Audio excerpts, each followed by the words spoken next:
Button We pressed. got it. Yeah. We get it? We should be We good. started from the bottom and now we're here. Okay. Now we here.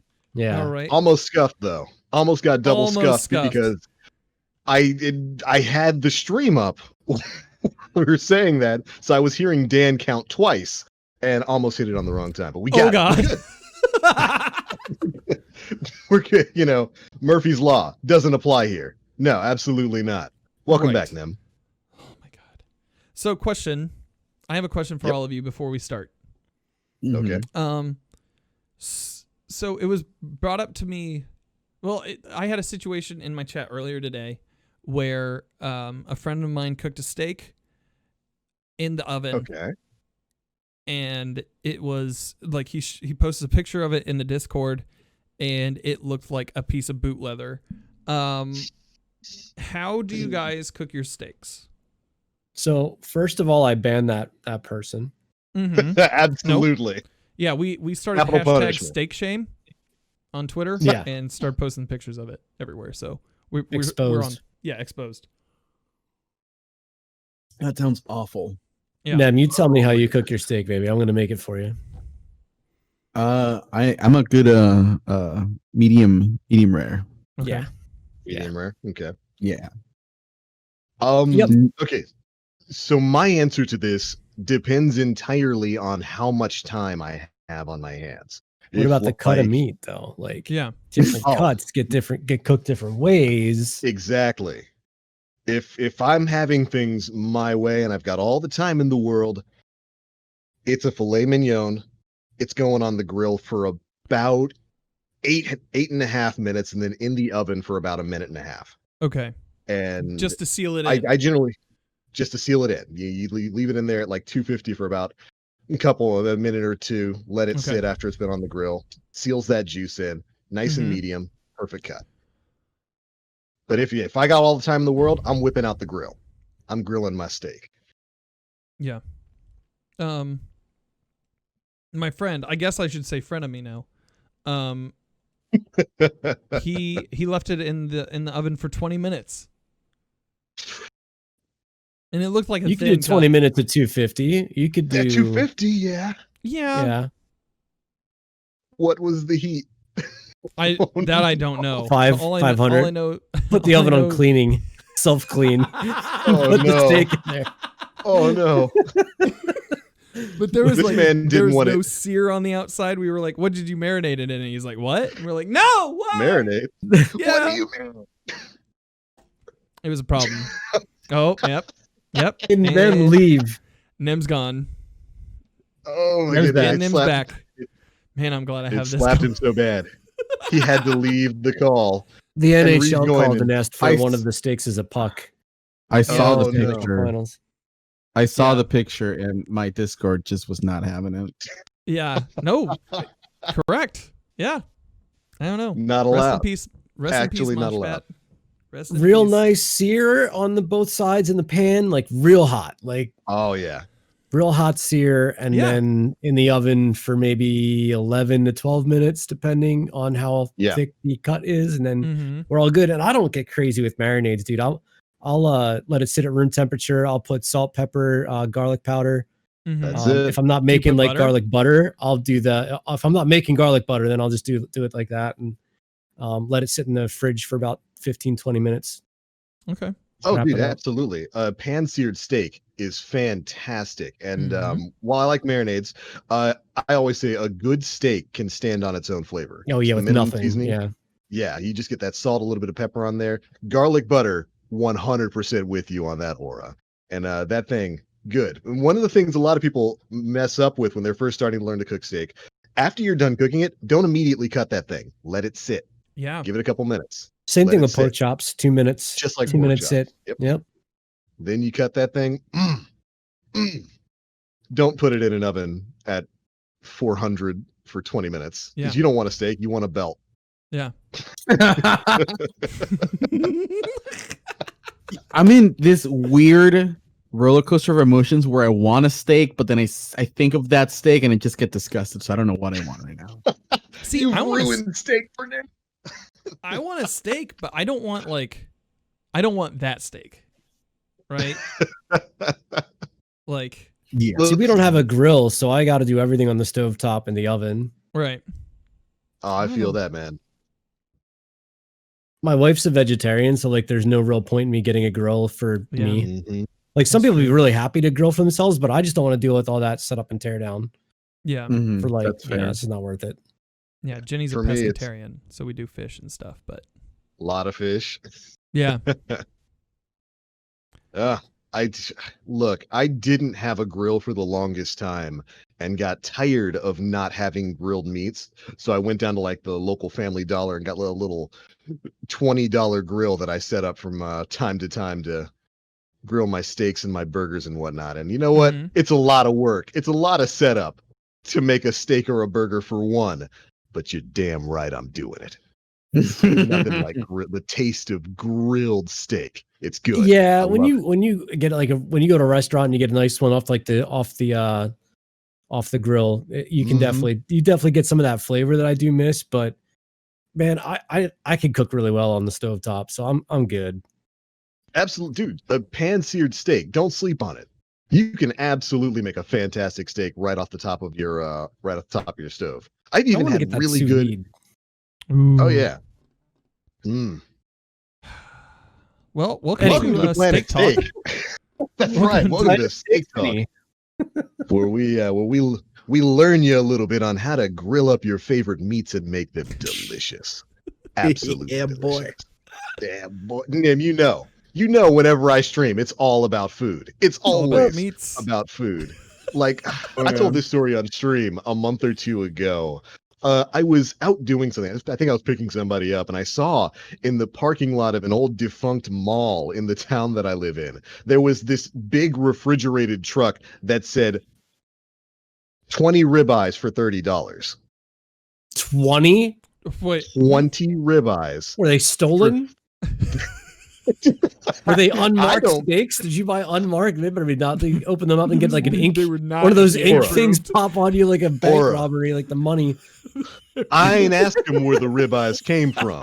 That wasn't on the list of questions when I rolled into those bootleg stolen ribeyes. That was definitely stolen. Absolutely. It was some company that owns a farm or works with farms or something 200 miles away from where I live. I don't care. They had 20 ribeyes for $30 and they offered me a $200 pack of meat that had more meat than I have ever seen in my life. I think it wound up being about 30 pounds of different meats. I got ribeyes. I got filet mignons. I got New York strips. I got burgers. I got chicken. I didn't ask questions where it came from. I just gave them $200 and went home with a car full of meat. Best decision I made all summer. Absolutely. Absolutely. What? PS5? No. Give me steak. I'll spend hundreds of dollars on steak. You know, when I put in my pre-order for meat, I don't get shafted on that. My pre-order, they don't come back to me and say, "Oh, we're sorry. Your pre-order got canceled." This was stream won't be able to see this, but here Dan or on TV, this was TBL when he was opening his packages of meat over here. Oh yeah, 100%. Yeah. Oh, yeah, absolutely. It's the scene from Pulp Fiction when they open the briefcase and the gold is there. The shine, chat. That's what it is. It's John Travolta opening the briefcase. Oh my god! Look, all I'm saying.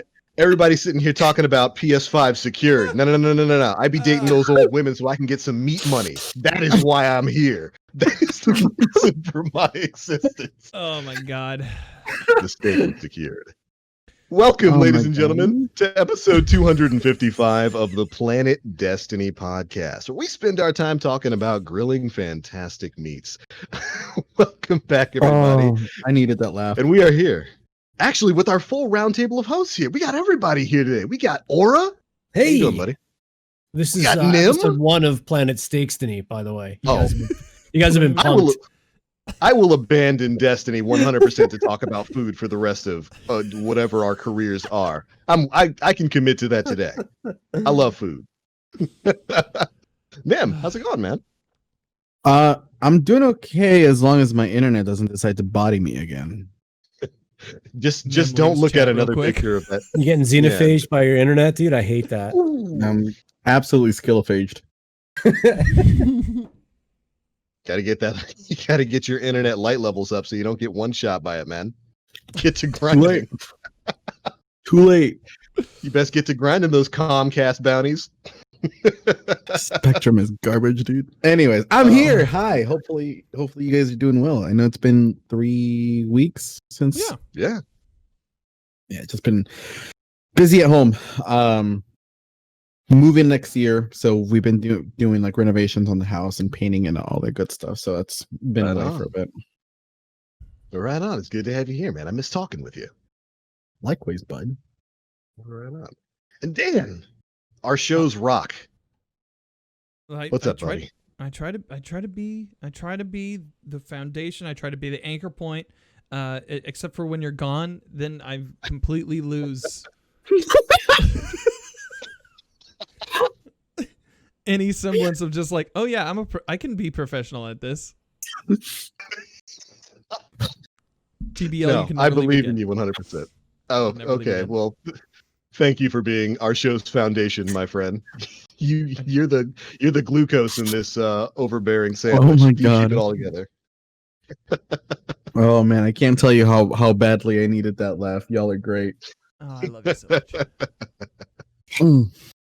Well, all right. I mean, I guess we got to start talking about Destiny at some point in time over the course of this show. Yeah, that's right. Thank you, Dan, for putting that up on screen. You're welcome. It's a few seconds past, but that's me. That was me opening the box of meat. Beautiful. But anyways, what's going on in Destiny this week? I think we learned a couple of things. We got to see a trailer for Europa. We got to see a little bit on how there's going to be some dynamic weather systems on that planet, and then we got one meaty twab when it comes to some technical jargon from Bungie this week. Full of things that I'm pretty sure nobody here really understands. Oh yeah. But we're gonna try to we'll try to knock it out either way over the course of this show. First things first, I haven't really played a lot of Destiny this week. What have you guys been doing? Aura, shall we start with you? Collections, triumph score stuff. So today I secured my 1000th invader kill in Gambit.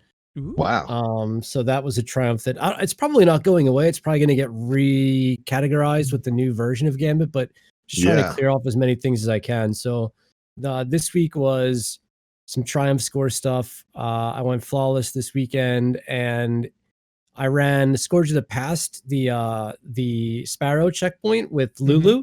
I Lulu, or AKA Lulu Soccer, and so I didn't have the Sparrow, so I was like, well, let me jump in and see if I can get it. So I jump in the fire team, and somebody starts it without nobody really realizing that they started it. Ooh. So before my feet even hit the ground, the boss kills me. They complete the encounter. I get the Sparrow and leave. I wasn't alive for more than 10 seconds for the entire duration of everything. Like I swear to God, I loaded in and I died, and then I got the Sparrow. So I was playing Trials with Glacial Void and Apollo. I went flawless, and I got the Trials Sparrow right after that. So I had some pretty good RNG luck this week, which was nice. And yeah, that's really been about it.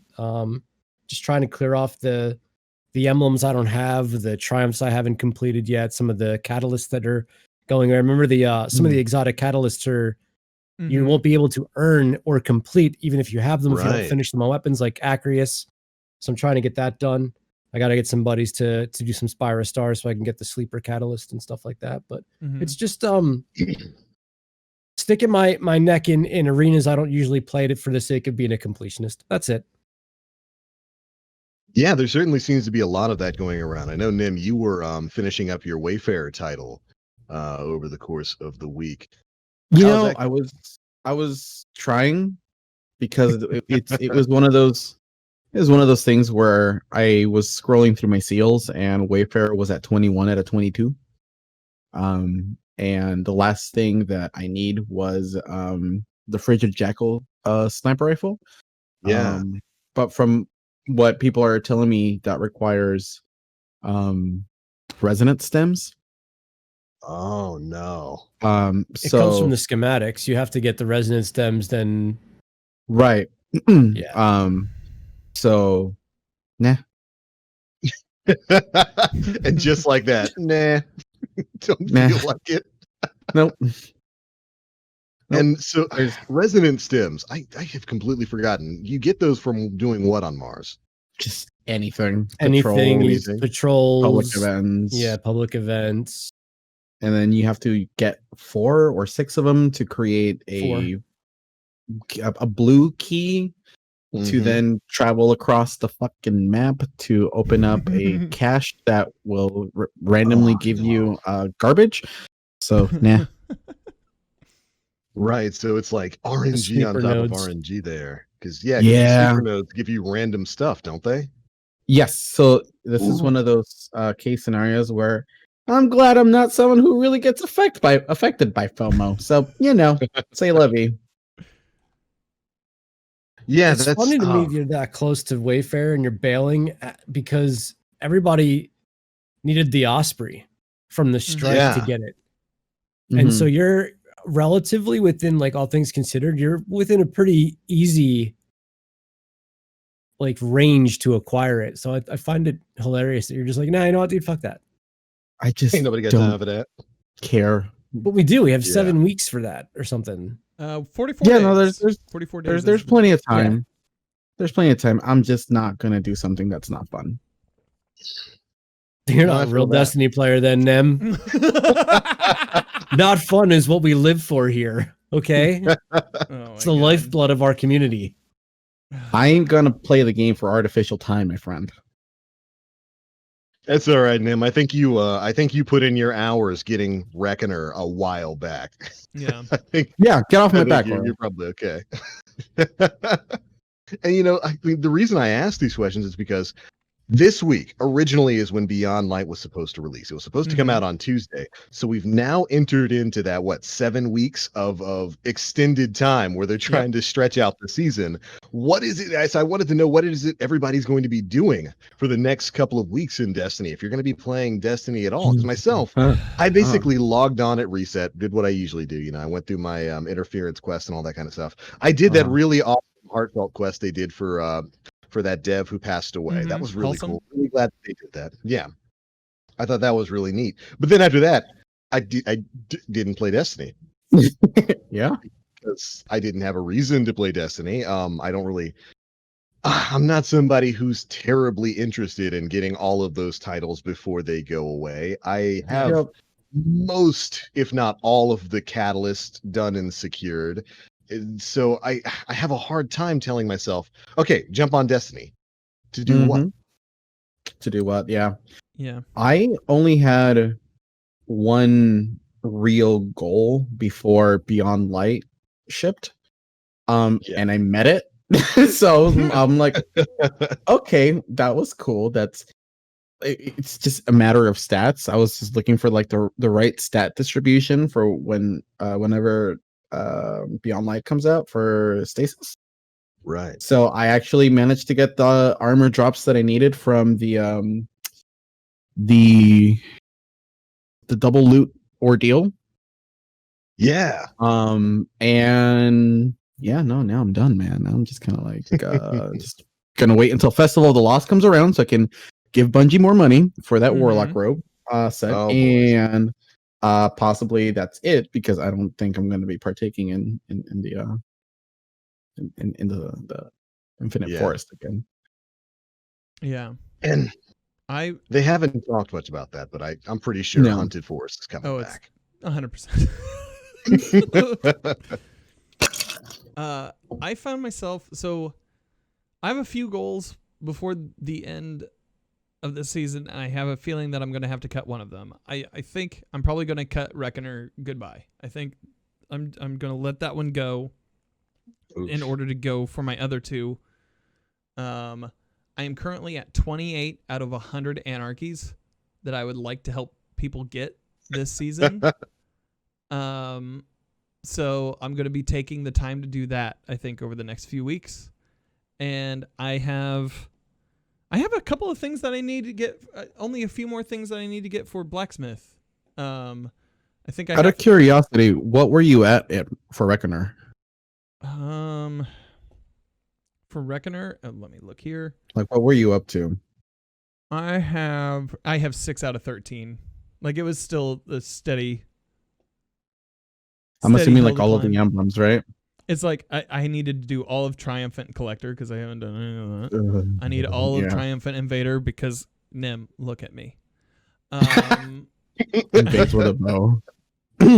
Yeah, I need to do Triumphant Reaper.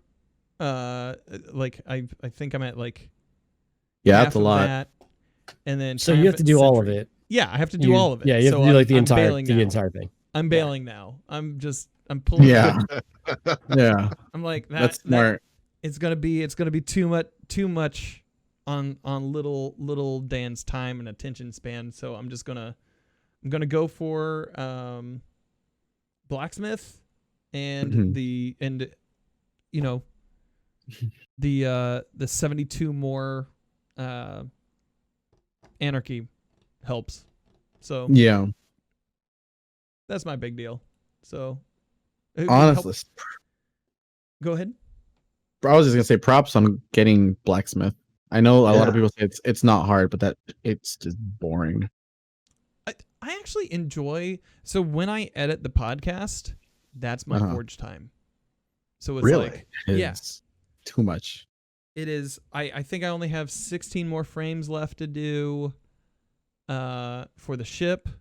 So that'll knock that off my list real quick. I need to get the shaders, I think from Rasmussen and Myron.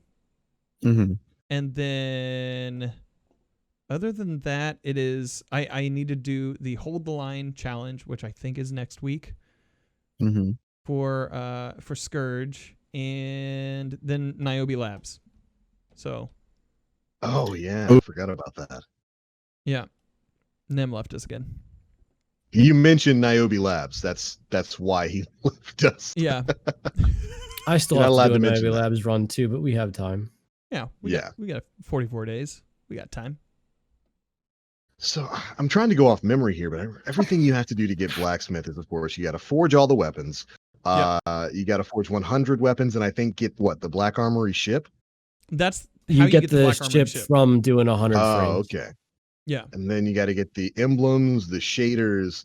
I think the armor. Is there anything else? Really say like it says complete the associated badge on the collection screen in order to claim this triumph, which it says that I've done, even though I don't have the shaders. So it's like, do I need the shaders in order to complete it or not? And if I don't need to, then do I need the shaders? Like, do I need to spend too much more time on it? I don't know.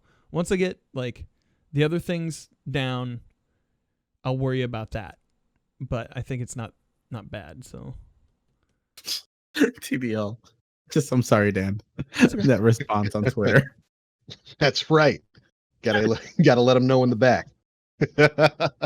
Anyways, Dan, I'm proud of you for chasing that title, bud. Thank you, sir. Yeah, I think that's good. That's kind of what a lot of players have to do right now. You've made your own sort of goal to keep you busy while we're waiting for Beyond Light to come out, and I do applaud you for that. And I guess they do say blacksmith's one of the easier ones to get, but it's still RNG, isn't it? Because you got to get like the shader drops, the emblem drops. Isn't that all RNG? Yeah, and I mean like so seal commonality is 7.88 according to Braytech. Ooh. So I mean it's under 10%. Like 1 in 10 players don't have it. So I don't know. I'm kind of down. I want to go for it and get it. The shaders tend to drop on the curated rolls of the weapons, and they're relatively high drop on the armor. So like every time you forge a weapon, you should be forging the armor too, because you give yourself 2 chances at getting it. And so they were kind of a pain, but getting the shaders for blacksmith was one of the few things that like lately or recently gives you that like, oh my god, like yes, that feeling of something dropping that you're actually hunting for and looking for, which I feel like has been kind of missing. And it really would only apply to players out there that care about completionist and collections things, So that's probably a small percentage, but like there really aren't that many things out there right now that drop where everyone's having their oh my god moment. Like you're farming with unlimited attempts for anarchies and for 1,000 voices and maybe even Terabot or whatnot. So I feel like that surprise vibe is kind of missing now. Even still with weapons that are like the pinnacle or the ritual or whatever the hell they're called at this point. Like that's also a situation where this really powerful thing is a control drop where like you're going to get it. So that was one of the few things that kind of got me fired up. Almost like the Worldline Zero catalyst when I didn't know what boss I had left to hit with the sword. Yeah. Yeah. You know? Oh my god, yikes, yeah. Yeah, that was a good time. That was a pretty good freak out after I got it. But yeah, I mean, like I was in the worst one. I had one boss left and I just was so infrequent about doing it that like, God knows what the chances of me actually landing on the right week was, but I got it. Yeah. But like, you know, there's just so few of those moments that are like, yes, like, cause I mean, in terms of end game activities, even with the most recent in the prophecy dungeon, like there's nothing in the loot pool that you're like, that you're Galahorn, you know, that you're icebreaker, that you're game-changing, career build-breaking weapon anymore. You know, so these things were some of that like last hope that I had for that kind of vibe. Yeah, it's fair. Yeah, I'm looking at my triumphs right now, and out of the stuff that's leaving in 44 days, Shadow's at 19 out of 23. Wayfarer's 21 out of 22. Just get Wayfarer. Like I understand. Do it. I'd really rather not. Yeah, I think for Shadow, the only things that I needed is the heroic flawlesses for Menagerie and flawless crown, I want to say. But heroic flawless for Menagerie is not hard to do. Not anymore. Yeah. No, it was a pain the first season because the boss rooms were wild when it was actually like originally, yeah, right. I mean, how much does it matter to you? That's the thing. That's the thing everybody should be asking themselves is like, is this something that you value? And these are things that I do. So I spend the time doing it. I want to look at my collections and see a higher percentage on my ratios. The thing that kind of drives me crazy is that in the emblems page, there are emblems that are specific to a hunter and a titan. And if you are not on that character, they like, so if I'm on my hunter, it shows I'm missing 2 emblems and those emblems are specific to a titan and a warlock and they'll never be 100%ed. Right. And so like that kind of annoys me. Not having all the Gambit Prime annoys me. But the other thing is all the weapon ornaments, like the exotic ornaments count in collections as a percentage of having gear. And a lot of that you had to pay for. Like I've been fortunate to get some of it through the engrams that drop and give you like ships or sparrows, or sometimes they give you ornaments too. I've been fortunate. Yeah. But there are some that you like we're literally behind a paywall, like the 18 different ones for the Outbreak Perfected. Right. Yep. So that's kind of something that's been annoying too. These things I'll never be able to 100%. There's a year 1 scout rifle that I don't think I'll ever be able to get that's missing. Not the Frigid Jackal, but there's some other one. Maybe it is the Frigid Jackal, because I thought the Nibelheim Frost was the scout rifle. But anyway, in any event, as a person who cares to see high ratios, those are the things that I'm hanging on to as we go through this somewhat like slow period for the game. I'm not finding that a lot of areas are void of players though. Like I had no problem getting matches for Gambit. I've had no problem getting players in Strikes. I've had no problems in Crucible finding matches. So it feels like the player population is still rather healthy. Yeah. Absolutely. I don't think Bungie's going to have a problem keeping people playing for the next month and a half. I don't think that's going to be an issue at all for them. And you know, they've got their ways to kind of try to entice people to come back. They feel Iron Banner is one of those. I feel like we're going to have a few more of those. We got one coming up this week, as a matter of fact. We've got Festival of the Lost, which no doubt we're probably going to be hearing about If not this week, then definitely next week. That's usually like a 3 or so week event. It has to be this week because the following week, that's when it launches. Yep. So probably on Monday, maybe on Reset Tuesday, we'll be hearing a bit more about Festival of the Lost. We'll drop a little trailer. Yeah, we'll get the trailer and the article telling us exactly what we're going to be doing in the armor that we'll be going for. Although I think some of that's been data mined. But honestly, I don't think they're going to have a problem keeping player populations up as they move for the new Beyond Light release date. But just me personally, I don't have anything in particular that I'm going to grind for. I'll play Festival of the Lost. I'll probably put in my first week of that, get whatever armor or Eververse things they've got tied to it, and then I'll be doing what I'm doing now, back off playing other things until Beyond Light. And I don't think there's anything wrong with that. It's right. This is an honestly extended period that nobody was expecting. The only thing that I see myself coming to like the game this week is actually Iron Banner. And that's only because Iron Banner is a really reliable source for high stat armor. Yeah. That's it. That's it. And also, like, there's probably going to be another one by the end of the season, right? But absolutely.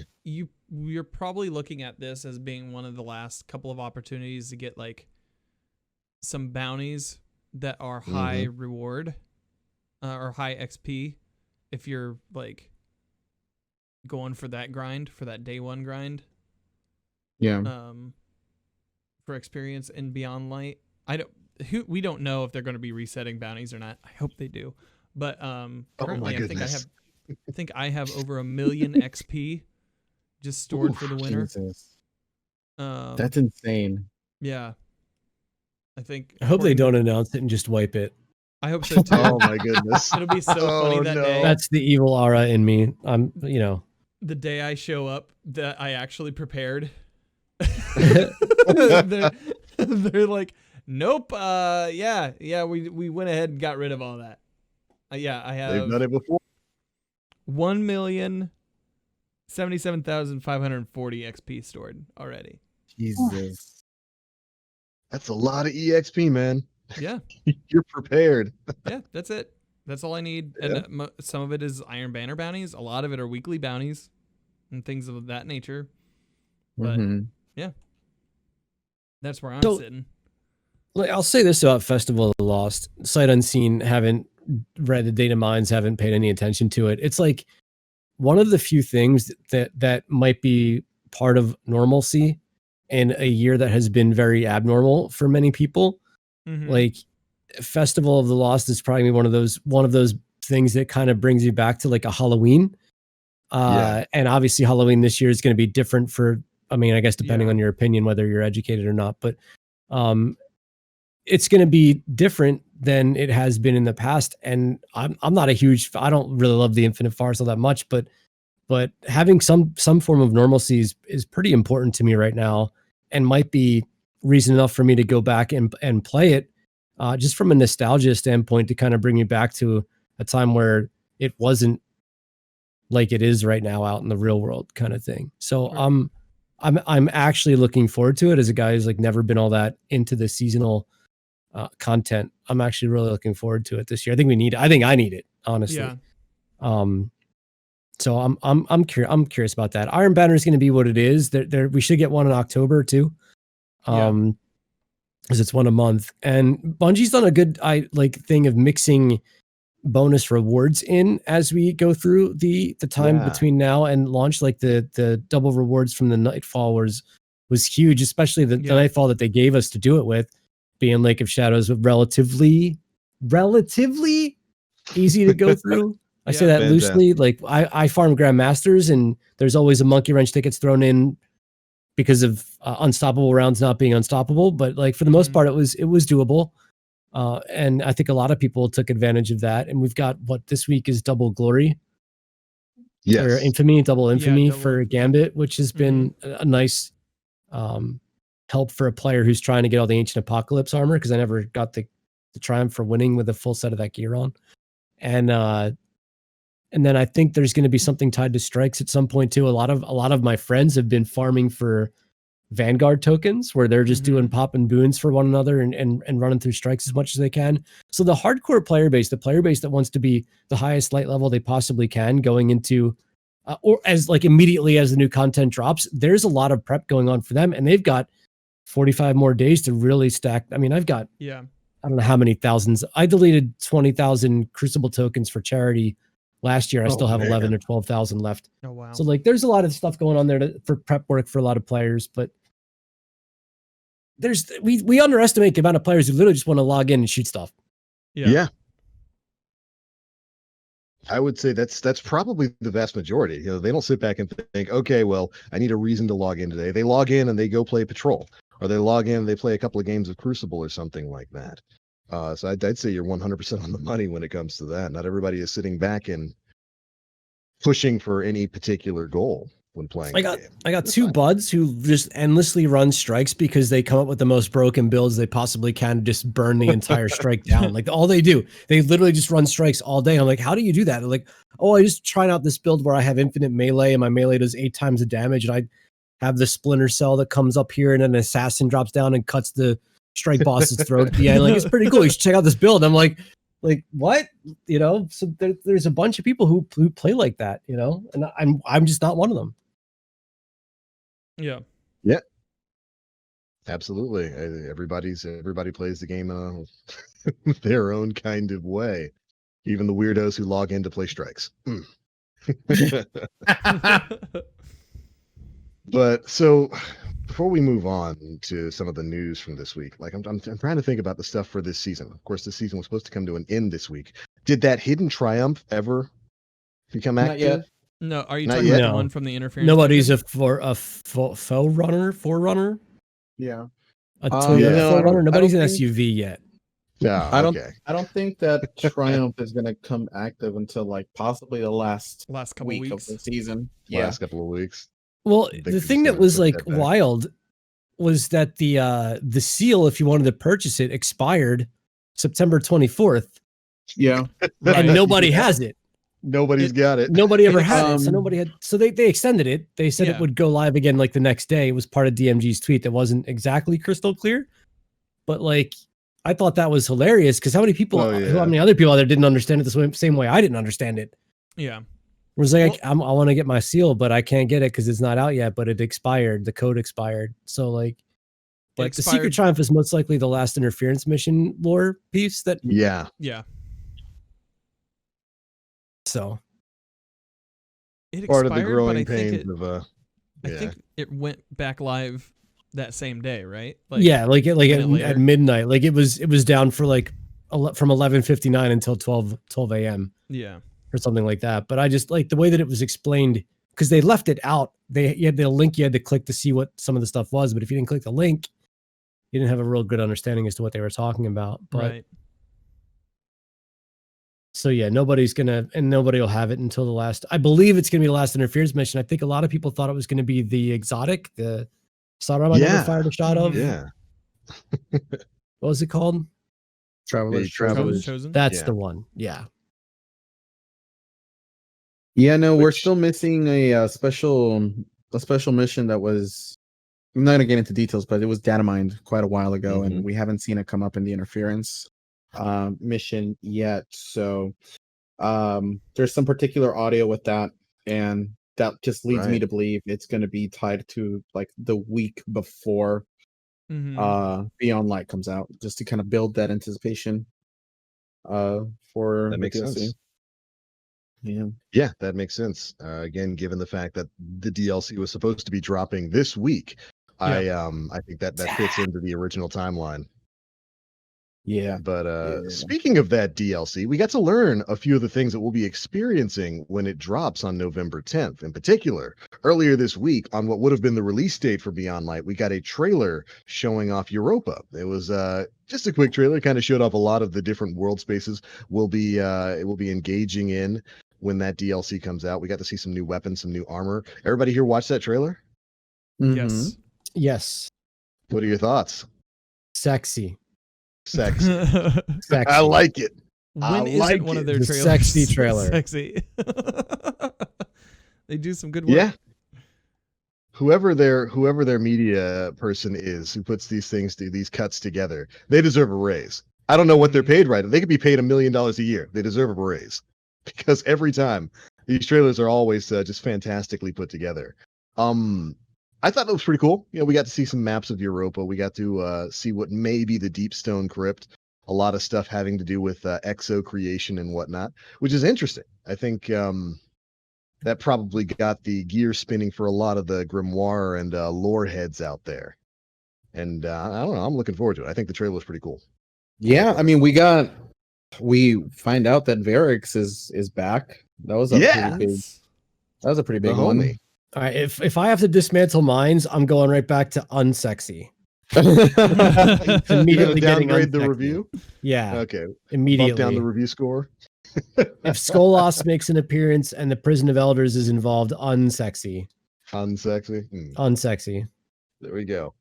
Yeah, I wasn't expecting Varix. He's been kind of mentioned a bit in the lore, especially when Forsaken came out. The whole him releasing Uldren or whoever it was he was working with. It was the Barons. Yeah. So it's neat that we get to pull back from another character who kind of disappeared after Destiny 1. Still waiting on Shiro. Still waiting for old Shiro 4 to come back, but we'll see. But yeah, it was neat. I wonder if what is it, House Judgment that Varix is the head of? Mm-hmm. Yeah. Mm-hmm. I wonder if that's going to have something to do with a bit of the lore going on there. We do know that our main enemies are a group of fallen. The Dark Empire. Yeah. So mysterious. Sounds Star Warsy. It does. It does. A little bit. We got the whole light raid boss dark. Is like Darth Vader with like a staff with like it's red. It's just or that's Darth Maul. I don't know. I'm not a Star Wars guy. Is your empire too chill? Come to Europa. We have the Dark Empire. The Dark Empire. Jesus Christ. So yeah, interesting stuff there. I think one of the big topics of conversation that came out alongside of that was the map of Europa, because we got to see a full look at that as well. At least the director version of the map of Europa, and had a lot of people speculating on the size of the new planet space. And I think it looks pretty fairly sized. I compared it to being around Nessus sized, which if you remember, it's filled with a lot of nothing, but Nessus is a massive world space. And it looks like Europa might be at least similar in size. Hopefully it's got a bit more to do in it than most of Nessus currently does. And one topic of conversation that I saw kind of building up around that is almost sort of a dreaming city sort of situation where we had the Tangled Shore was the major focus of all the advertising for Forsaken. We go through that, we get to the end of it, and boom, we're slapped with another world space in the Dreaming City. I don't know if that sort of thing is going to happen here with Beyond Light, but between that and the Cosmodrome coming up, it looks like we're going to have at least a lot of world space to play in when Beyond Light goes live. Right. So I guess my question is, we're getting a new season with it too, right? So is this going to be like Shadowkeep and Undying, where we're going to have 2 bits of content to filter through that are all released around the same time? Because we got the Cosmodrome too, remember? We're getting the Cosmodrome and we're getting Europa. So which makes me wonder and believe that the storylines and narratives might be split between 2 different paths. Especially if it's Fallen related, like the Fallen are all over the Cosmodrome, right? Like they are our first real introduction to an enemy that we fought in Destiny period. So it makes me wonder if part of this is the Fallen, but they showed us so many Vex. Oh yeah. Yeah. Vault of Glass is coming back. Oh yeah. There was a portal that Devious has probably already hacked his way through. So, yeah, there's some interesting narrative threads there, man. I'd be surprised if we got to like a brand new social space the same way that the Dreaming City was given to us, because we already know that the Cosmodrome. Yeah. Like, how cool would it have been if Bungie didn't tell us the Cosmodrome was coming back? I think that like going through all this stuff, and all of a sudden we're at the steps, and like I poop myself so hard my walls are brown. Like, or what? No, I'm That's with the him. reaction. Like, the full diarrhea explosion. I'm yeah, 100% dude. am Like, on board I with like, yeah, like, TBL. listen, if you're gonna shit yourself, dude, do it right. You got to have I'm just saying. like a full 4-tire blowout is what has to happen. Yeah, that's the level of surprise that would have been there if they didn't tell us. Now, I don't pay attention to data mine stuff. Somebody out there probably would have been like, "Oh, do you think let's go back look?" Wait a second. But like, I I'm mean, just saying. Because we got the tease with the Thunderlord mission, and like you get to go through that first area of the Cosmodrome. They take you out to the outside of it, and then it like cuts you off there. So it's like, oh, that was the tease a year or so ago. Oh my goodness, could you imagine? You're playing through, because you're right, Aura. They're introducing the Cosmodrome. The campaign is no doubt going to take you there. This is a Fallen centered expansion, at least on its face it looks like. But could you imagine? You're going through the story missions on Europa. Suddenly the stranger's like, I need you to go back to some familiar stomping grounds. Boom, they send you back to the Cosmodrome, except this time it's the entire Cosmodrome, just like it was back in D1. What kind of major surprise would that have been? It'd be like, I'm going to take you guys back in time a little bit here to the far-flung year of 1999 or 2000, when you beat the Elite Four in Pokemon Gold and Silver, and they were like, oh, you think the game's over? Head back to your hometown and swim right. Boom, you're back in Kanto. You got an entire second campaign to go through there. It could have been a moment like that. I wish they hadn't said anything, but they probably had to. Yeah. Well, you know what they did, because the new campaign starts there. Remember, they revamped the starting mission for new players, and it's got to be in the Cosmodrome. That would have been amazing, though. Nem, your thoughts? Well said. He's having to put his mind back together after the 4-tire blowout. That like 4-tire blowout. It did it. It did him in. That was something else. I've never heard it called that before, and we'll never unhear that ever again. I'm really excited. Happy. Yeah, that's a word. Yeah, the map looks awesome. The map looks huge. I would almost bet that the Beyond section would be that kind of opening space, right? Where we have to deal with the stranger. I wouldn't be surprised if we had an activity in the Beyond area of that map, which is down toward the bottom. Can we land in it, or do we have to drive our Sparrow all over the place like we're on the moon? That I don't know. That's my big concern. Too big of a world space. 2 space. drop points is a little annoying. Yeah, I think this is too big of a world space for them to have like 1 or 2 centralized transmat zones. I hope. Yeah.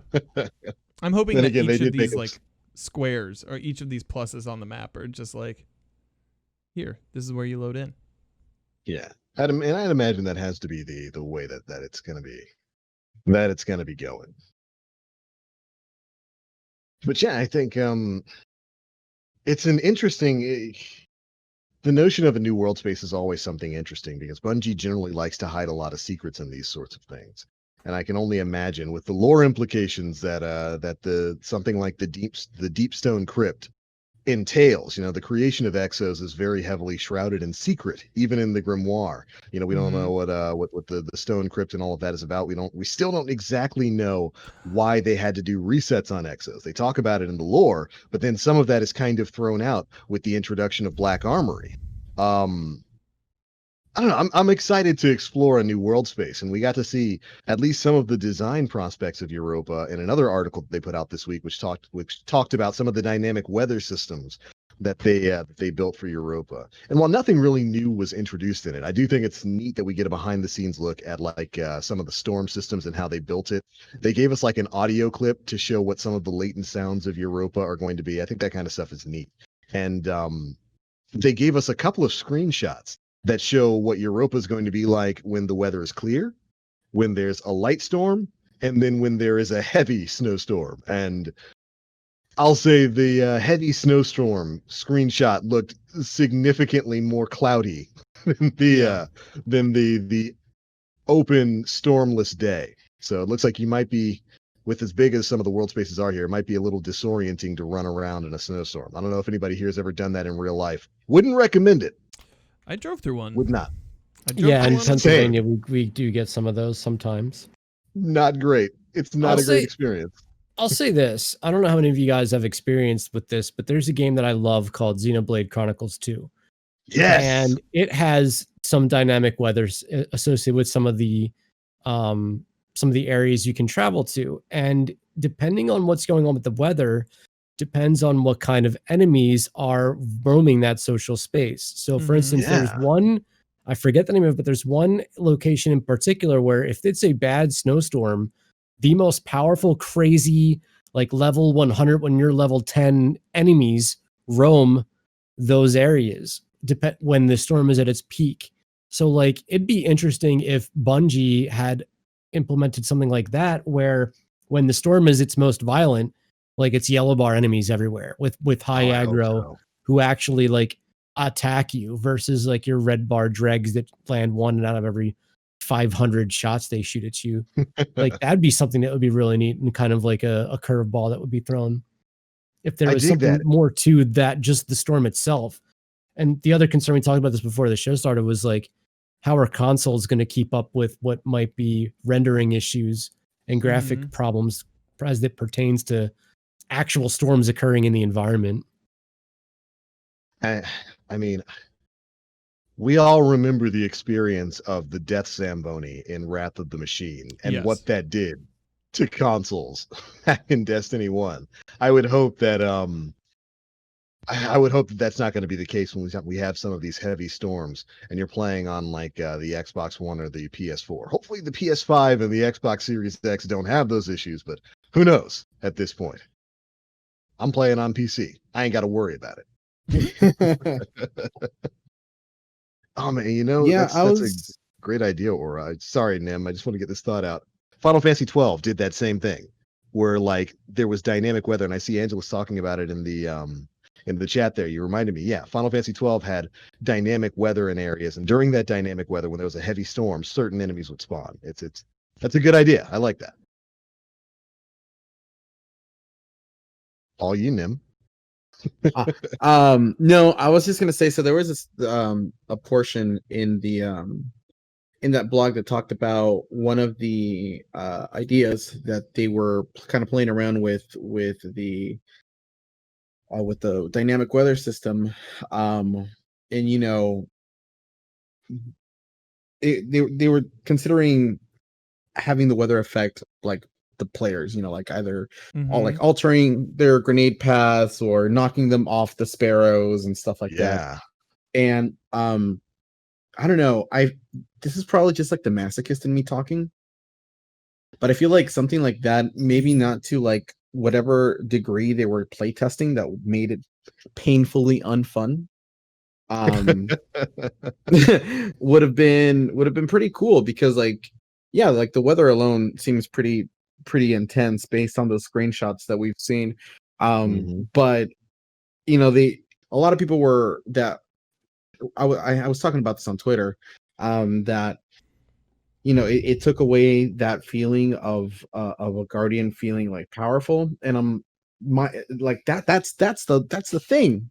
Like something to that magnitude should 100% like make you feel powerless, because while you've killed gods and stuff like that, you can't control the weather. You can't control the ultimate force of nature until now.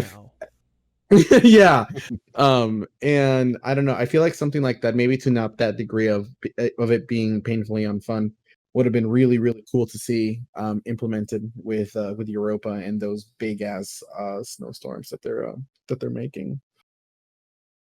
I would have been okay with weather effects messing with like your aim or your grenade tossing path. Absolutely not okay with it knocking you off your sparrow. That would be the most annoying. Yeah. You can mess with my aim a little bit when a big gust of wind happens. Don't take me off my sparrow. That'd be super frustrating, and I'm thankful that they didn't go that route. Yeah. Would have been neat. It would have been interesting, It's similar to like the kinds of systems they have in games like Battlefield, wind and distance between you and your target affects your shot in Battlefield. Your bullets have travel time, they arc, they move to the left and to the right. And I think more games could probably take advantage of that in everything but possibly PvP. Because could you imagine having to account for wind in PvP in Destiny? No, I don't. Not with this Depends aim on your assist. connection to them. Absolutely not. Your connection to the wind? Oh no. Who got host? Is it Mother Nature? Oh no. You'd definitely be able to tell who had an aimbot. Oh my god, that's egregious right now. But moving on from the stuff about Europa, we had a pretty big TWAB as well that talked about a lot of incoming technical changes to the game that we do not have the time to dive too heavily into. Thankfully, we got like some quick summaries of some of the biggest things that they're going to be doing. I think most of these are set to drop when Beyond Light goes live, and some of them are actually live even right now. I think they talked about one of the changes that they made affecting current missions, and like they explained one of the changes they're going to be making with mission hosts and stuff like that, and the physics host is the reason why the prophecy dungeon was going to be going away at the end of the season. Apparently that was a side effect of the way the game used to handle mission scripting with enemy locations and mission mechanics and stuff like that. So they're going to be making some shifts to that to make the game a bit more smooth, a bit more logical in terms of game mechanics. That's going to be one of the big changes that they do. They've revamped the way the game is going to be built. This is one of the biggest changes they talked about.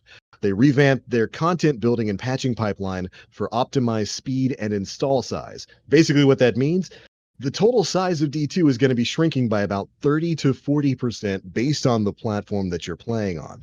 They're doing this by, of course, implementing stuff with the Destiny content vault, taking away planets like Io and Titan and all that kind of stuff, and activities that are lesser played. But they're also going to be optimizing the way their data works so that the game runs a bit faster. You're going to be able to load up content faster, and it's not going to take up quite as much space on your hard drive as it currently does, because good lord, D2 is up to what, like 100? It's 100 plus gigs now, right? Yeah, it's massive. That's a big game, and I'm happy that they're going to be pulling some of these optimizations and dropping that game size just a bit, especially if you're used to have the game installed on consoles like PS4 and Xbox. This is going to be really beneficial to players on those platforms. They go on to state that the total install size for Destiny 2 is going to vary based on where you're playing it, but it's generally going to be in between 59 and 71 gigabytes in total. And I imagine that 71 gigs is probably going to be PlayStation 4, because holy moly, there was never a PlayStation 4 in existence that knew what optimization meant. And hopefully that changes when PS5s come out, because good lord, awful UI system. Yeah. Copying. Yeah, because because when Beyond Light launches on November 10th, players are going to have to do a complete reinstall of the game. So Bungie has mentioned that they are going to do a preload on November 9th to kind of get a jump start on that. Yeah, they said they're going to give everybody 10 hours to delete and completely re-download Destiny 2 and all of its DLC before launch day on November 10th. And they actually gave us a list of the things that they're hoping to accomplish with some of this trimming of the fat. They say that it's going to help them ship mission-critical fixes faster when game-breaking bugs arise.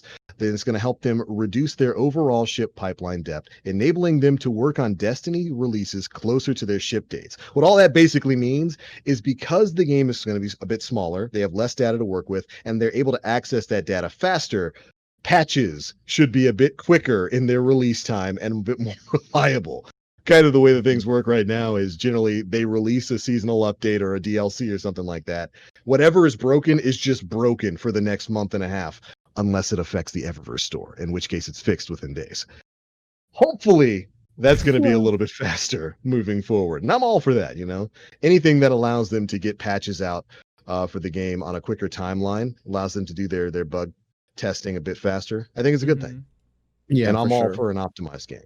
They've allowed us to preload before, right? This isn't a new thing. Yeah, it's not new at all.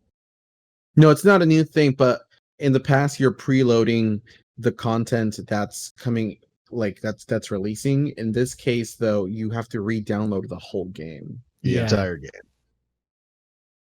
Ooh, that's gonna be. I'm glad they let everybody know now, because could you imagine the nightmare scenario if they hadn't told everybody this? And it's just on November 10th. Okay, we're pushing all this out. You got to delete and re-download Destiny 2. Yeah. Oh my god, forget. dude. I'm still gonna forget on my console on PlayStation. I'm going to.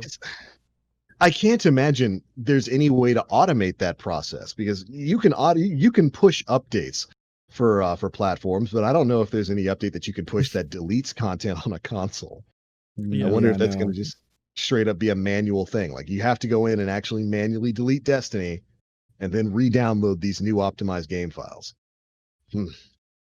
Either way, it would have been a mess, and this was probably the best way that they could have handled that. Because just thinking about, there's a reality, there's a universe right now where Bungie didn't make this announcement, and you, little Timmy, are sitting on November 10th, so excited for Destiny 2 Beyond Light. You hop on your PS4, you go to the download button, and then you have to delete all of Destiny 2 and re-download 79 gigs worth of nonsense.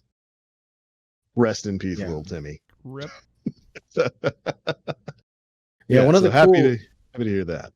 One of the cool aspects of the new backend stuff that they're doing is that when you join someone, like if you're in a different tower instance and you're joining your pal that is in the tower as well, there won't be a screen loading you into the tower. You will be merged in there without a reload, which I think is pretty cool. Fantastic. Yeah, you're absolutely right. One of the optimizations there is going to allow people to stay in the same instance when they're joining parties there in the tower, rather than having to take that orbit trip of shame everybody has to do. It's nice quality of life changes like that are good. I'm sure the question will be asked of are we going to be able to do that on planets as well? But I think on planets it might be a little bit more tough to do, considering there's if you catch somebody on a mission and whatnot, and I don't know. I'm sure there's a lot of tech stuff that goes back there, and so that's probably just starting off with the tower only instancing. Yeah, definitely a good change though. Very much looking forward to that one. I'm looking forward to just a faster interface in general, not just on PC where things are pretty good, but especially on console. I'm very much looking forward to the console experience becoming better. I think a lot of people Are you sticking with Beyond Light on PS4, or are you gonna get a quote unquote next gen PC, bro? Just sticking PC. Well, you said console right now. Well, I'm hoping the console experience is good. If the we're assuming that Beyond Light and Destiny 2 are going to be 60 FPS on the PS5, on the Xbox Series X. I don't know if that's been explicitly stated anywhere. I hope that's true. They talked about it when they revealed Beyond Light a long time ago, that they were going to be pushing for 60 FPS on the next gen consoles. Whether or not that's going to be happening right at Beyond Light's release, I don't know. I don't know. So I'm definitely going to be waiting for all of this to come out before I make a decision on whether or not I'm going to be purchasing a next gen console and then getting this game on it as well. Yeah, for sure. That's like we said at the start of the show.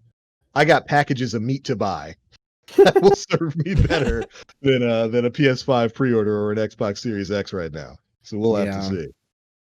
What about you guys? Are you guys going to be getting any of the next gen consoles? Nowhere near its initial launch state. No, absolutely.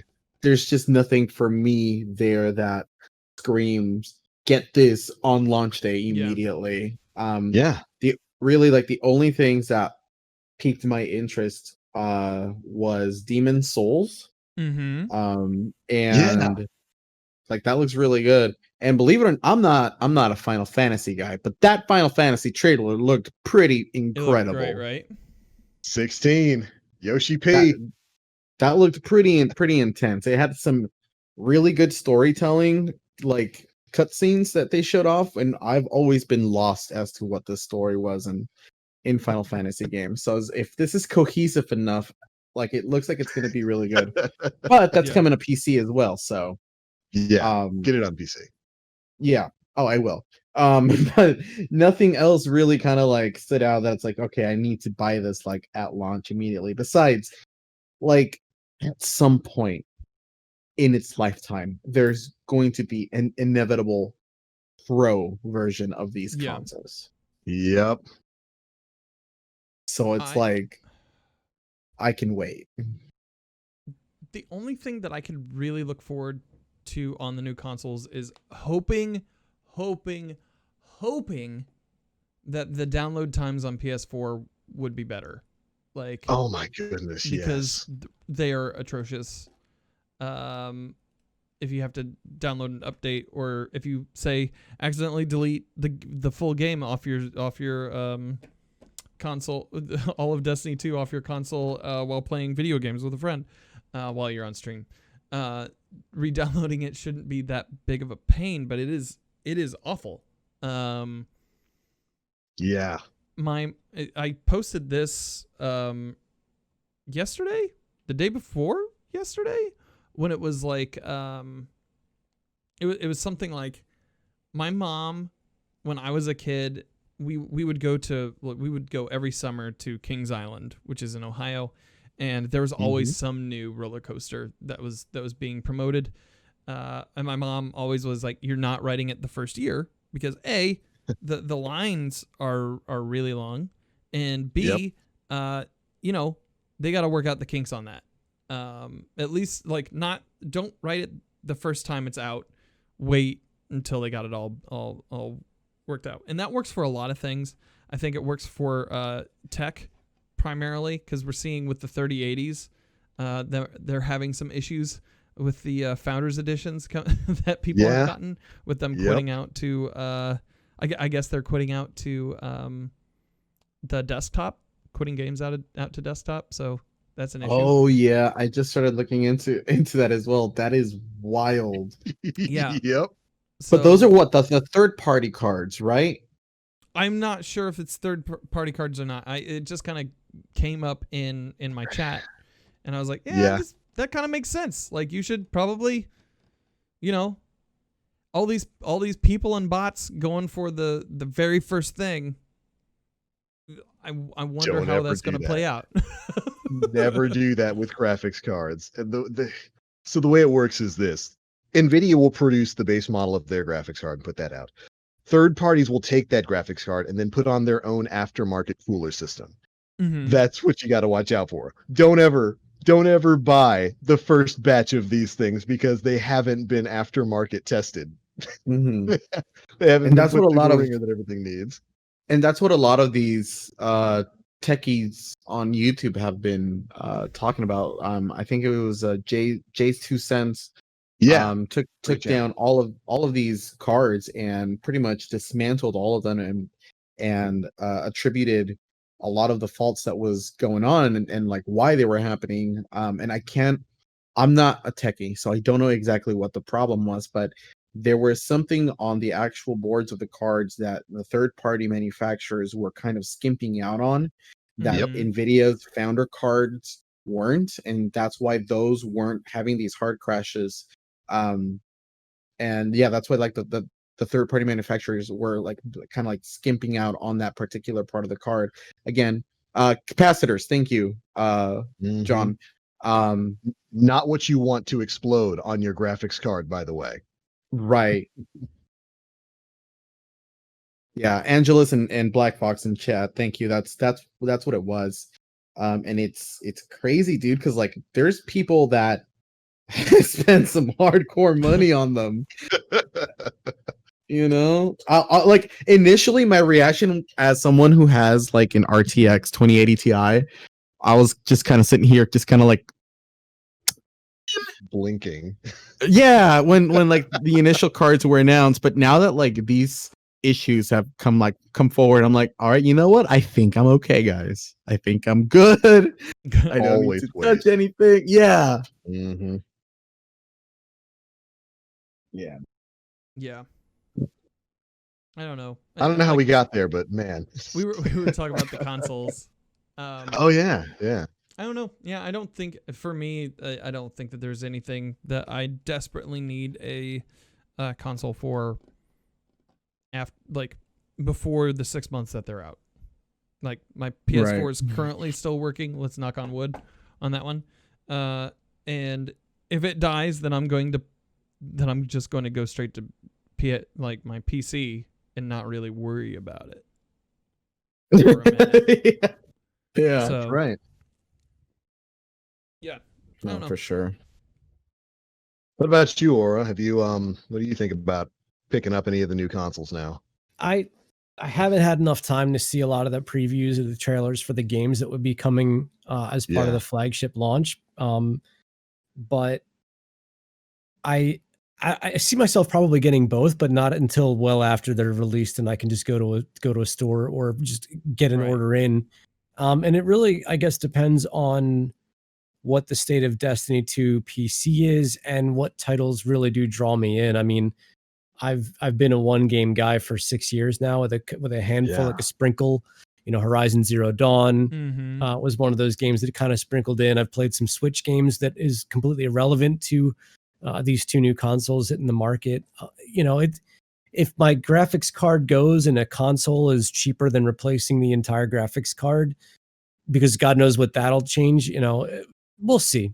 Time will tell. I'm not stressed about it. I'm not worried about it. I don't think I'm going to miss anything. As a content creator, you kind of want to try and stay up on the next big thing as often as you can, but I just don't see the draw for that here in my personal case. Just given the way that our life has been since March, I just don't see the draw truthfully at this point. Yeah, that's fair. Yeah, 100% agree. I feel basically the exact same way. I was talking about this on my Discord a day or two ago. I think you piped in on that too, Nem. I don't feel right now no real drive to rush out and secure the bag when it comes to a PS5 or an Xbox Series X just yet. Yeah. There's no game on it that's a killer app for me. That would pull that's a must have for me to pick up. And I don't see the benefit of updating just yet. I have no doubt I'll eventually get a PS5 and a Series X. That'll eventually happen. But I don't feel that Christmas rush to get it right now. I feel like it's different for us too as PC players, because if we were console players only, we might, like when the Xbox 360 was moving to the Xbox One, it was like, I got to get this the day that it's out because it was the next big thing compared to where I was coming from. I feel like as players who have migrated to PC, we're kind of ahead of the game right now because the specs that our PCs put out are still better than what we believe consoles are going to be able to achieve. From a Destiny 2 perspective, the drive there is that there's a chance we're going to get better graphics and better frame rate with maybe even a better field of view, and perhaps maybe the outside chance of less of a toxic environment in regards to cheating accusations flying all over the place. Yeah, absolutely. So that would be, I think if the shoe were on the other foot, we'd be looking at this a little bit different. And the other thing is, like with game libraries, like I don't know what the Game Pass is like. I don't know what PlayStation's store looks like, but when you have Steam and I could look up lawnmower and I could find a game that's pertaining to mowing lawns, like the library, I'm not even kidding. They're lawnmower simulator games. So like, we have a bit more at our fingertips right now than I think, especially a brand new console platform could offer. Yeah. Mm-hmm. I will say, Xbox Game Pass is fantastic. It's a hell of a deal. It is. Holy moly. And especially so I think what Xbox is doing is really great because they're not really selling a console anymore. They're selling a service. To the point where like they're I think it's the Xbox Series S, which is basically just a stream machine. It doesn't take any discs. It is $300. You could pay for that over time, and that also includes Game Pass. So, like the overall like value of that console as a stream machine for Game Pass is wildly it's just crazy. It's crazy. Yeah. I think this generation, Sony keeps wanting to make it about hardware, whereas Xbox is making it more about systems.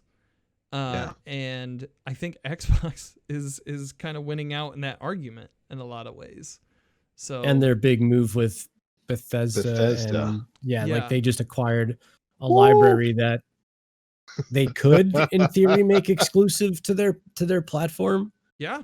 If they wanted to. So there's that as well. 7.6 billion. Yeah. Star Wars was bought for $4 billion. That's a couple Star Wars right there. Like, where does that money come from? Star Wars in a quarter. Where's that money come from? That? They're a mega corporation. Right. Yeah. That, like, I mean, what operating system do you run on your PC? Yeah. Linux. Mm-hmm. Okay. All right. Okay, no, I don't. Good for you. I don't. Dog.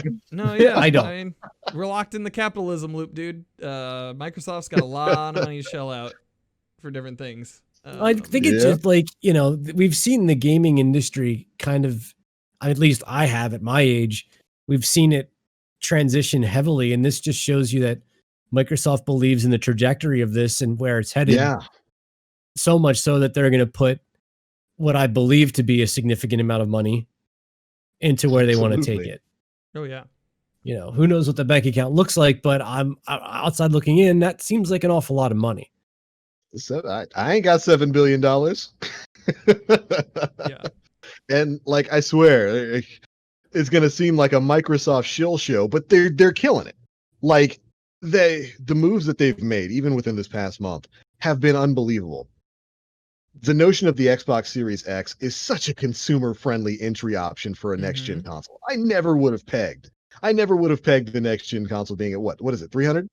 399? Yeah. It is, I think, is it $299 for the Series S and $499 for the Series X?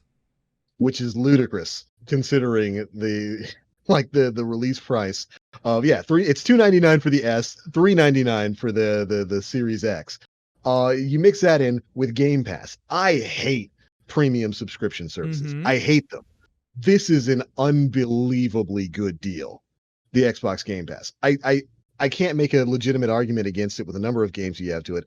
It addresses what Microsoft's premium problem has been for the last couple of generations. Not enough exclusives, not enough reasons to get it over a PS whatever has currently been out. And the fact that the Game Pass games also work for PC. You can get those games on PC and play them with the Game Pass. Look, I love Sony. I absolutely do. Microsoft's been making big moves, and this latest purchase of Bethesda is just holy moly. Talk about rewriting the battlefield. They are. Yeah. They've done a pretty good job, and I massive applause towards them. You were, I think you hit the nail on the head when you said they're making this generation more about the service than the hardware. Yeah. And I think that's a lesson that Sony still needs to learn. They've also taken great strides in including independent. Like it used to be when I got my PS4 way back in the day, it used to be thought that PS4 was kind of where the indies would go, right? Like, yeah, you would be able to play smaller indie games there, and that was kind of the ecosystem for it. The Game Pass completely blows that proposition out of the water because like you have so many quality indie games going there now instead of to Sony or it's just it's a pretty impeccable discovery tool. And I love, I really like the fact that Destiny is going to be on Game Pass. Because it takes, and we kind of discussed this last week, where the game passification of Destiny, it will blow up the community over on the Xbox side. Well, we will look at it a little bit, and Xbox side made up 31% of the population. It's just I don't know. You'll see more people trying out Destiny, even though that's already live, isn't it? Yeah, yeah, well, it went live this week. Yeah. So Forsaken and Shadowkeep are live on Game Pass. I think when it comes to like the seasonal stuff, I think you still have to shell out $10 extra if you want to do the seasonal activities, but yes, it's pretty bonkers what you're able to do. It's just a good system. The number of games that are available, because the biggest problem with a lot of these premium systems, whether it's EA's or Ubisoft's, is the number of games available for the price that you're paying a month. I don't think you can make too legitimate of an argument against the Xbox Game Pass with the sheer number of titles, even brand new titles that are supposed to be launch titles for the Xbox Series X. They announced Halo's going to be on there, right? Yeah. How do you argue against that? How do you argue against their flagship franchise that, the conversation a month ago was games are going to be $70 a pop moving forward? How do you argue against that? Dropping titles like that, titles like Destiny, titles like everything they just purchased with Bethesda, all of those franchises for, a monthly subscription. It's a good deal. It's just a good deal. And we'll see how it goes moving forward. Like, I've never once considered getting a premium pass like that. I'm considering getting the Xbox Game Pass just so I can get access to some of those games on PC. Yeah. And if you have Nitro through Discord, yeah, I think you get 3 months for free. Yeah, they're making moves, and I like it. I dig it. I dig what they're doing. Yeah. I think that kind of moves us a little bit nicely into questions. Right on. We only have a few. So Angelus B asks, how do you feel cross-gen play will be affected by slower last-gen consoles?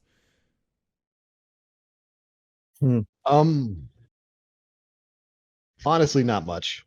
A while back, I thought that would be a huge problem until I got to play games with, like, specifically first-person shooters with cross-console compatibility, like Modern Warfare. Modern Warfare, I think, is a great example, at least of a PvP environment where you can play with the same batch of people, whether you are on Xbox, whether you are on PlayStation, whether you are on PC. And for all the problems Modern Warfare has, the connections aren't one of them.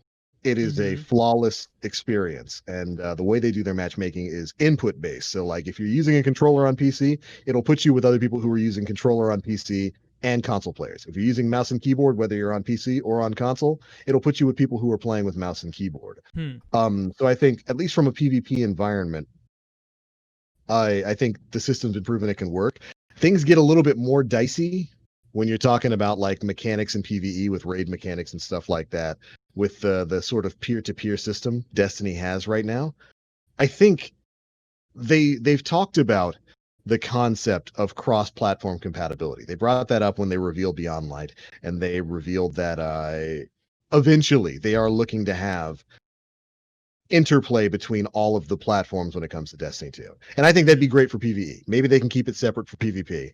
But I think, at least when it comes to PS5 and Xbox Series X, things will be all right. I don't know if they're going to bring it to PS4 and Xbox One. I don't know. Yeah. Seems like there might be a few more problems there. Right. They did mention that they wanted to do intergenerational crossplay at first. Right. So, like, yes. I think they did mention like PS4 with PS5, Xbox One, and Xbox Series X. Jesus, that's a mouthful. Which is good. Yeah, it's a good idea. Really good. It is a good idea, but like, how with a new console generation, how do you feel? Do you feel like this? I think I asked this last week too, but you guys weren't here. How do you guys feel like this? Like, do you think that this makes the companies kind of go, okay, no, like, I know we said crossplay, but we want you to do our stuff now. Like, how? I think we're beyond that. I think that's the way Sony has felt for the longest time, and based on the way things played out with Activision, I think it was that way until Activision kind of flexed a little bit of money at them and said, no, we want crossplay between Xbox and PlayStation platforms because that's what our community wants. And I think, at least for companies outside of Nintendo, I think we're moving into an era where there is going to be widespread cross-console compatibility between these games, where you can hop on the newest Battlefield and play with people who are on PC or who are on Xbox or who are on PlayStation. And I hope that's the case, because I think that's far more beneficial to the player than closing up those doors and saying PlayStation people can play with PlayStation, Xbox people can play with Xbox. Yeah. I'm sorry to derail your point there, Nim. I apologize. No, you're good. I don't even remember what I was gonna say. Yeah, I'm seeing in chat, if Fortnite can do it, why can't other games? And I feel the exact same way. And I think that's where gaming is going, because we're kind of out of the antiquated system of those two games, the exact same game, but on different servers not being able to touch. They can touch now. It's okay.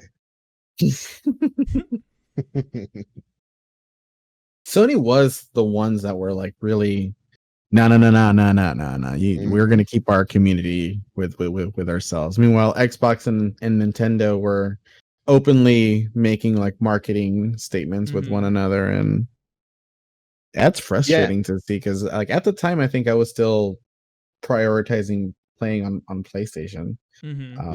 And that's super disheartening to see. And it looked like the reason for it wasn't a technical reason. We saw, it works with Rocket League, it works with Fortnite, it works with a lot of those games. It was just because Sony, in their position as kind of console king at the time, they were just kind of flexing their exclusivity, and I don't think they can do that anymore. Certainly not with a Microsoft that's making the moves that they are now. Oh, absolutely not. No, I don't think you. I think those days might be long gone. Yeah. Aura, you are a big PvP guy. How do you feel about the notion of crossplay between both the intergenerational PlayStation, and Xbox consoles, and then ultimately with PC? I don't know how it would work. I don't know if Call of Duty operates on different frame rates. I know that it does. I know that the only experience I had with cross-platform was Fortnite, and it ran at 60 frames on console. So I didn't feel like I was at a significant disadvantage playing against PC players due to frame rate. Because over 60 frames, what did it really matter in a game that was so cartoony to begin with? I'd be concerned that certain things might look slower or feel slower. I don't know if I want to. It's not a competitive shooter. As long as people are having fun and whatnot, it's whatever. I don't think, as long as it operates smoothly, I don't see it being a bad thing. I think I would kill for the opportunity to play with my friends who haven't been able to move to PC. Like, that would be incredible. Yeah. So that's the overall, the overall thing is that this is a net positive. In terms of Crucible, we'll see, but I would love to be able to hang out and play with my friends who play on console, haven't moved to PC yet. Absolutely. Which is why, even if Bungie were to do something like this in the future, which we know that they are working on, even if it was like PvE only, I think at least PvE only when it comes to PS4 and Xbox One specifically, not PS5 and the Series X. I think that'd be an incredible benefit. It'd be fantastic if I could, jump on my account on PC and party up with my brother who plays on PS4 and go run raids and whatnot. I think it would be just a matter of fact of having crossplay in between, like, let's say Xbox 4 or PS5 be opt in instead of opt out.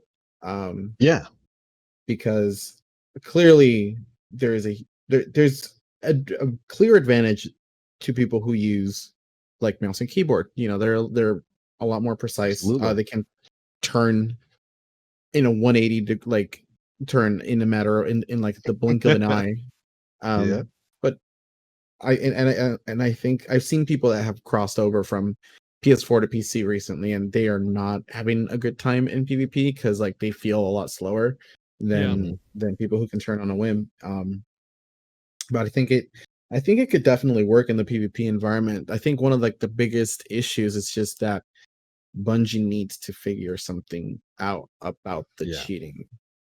Yeah. I think that's probably like the biggest thing. I feel like controller players on PC can hang. They may have to go about their engagements differently. And I don't like the ability, and this is neither here nor there, but the simply the ability to 180 quickly does not mean that you can line your shot appropriately, move your weapons appropriately, or even have good movement. Like I can 180 on a mouse and keyboard, no problem. Be damned if I can hit my shot after I do it. I'm learning, but I wouldn't, if you are a console player and you are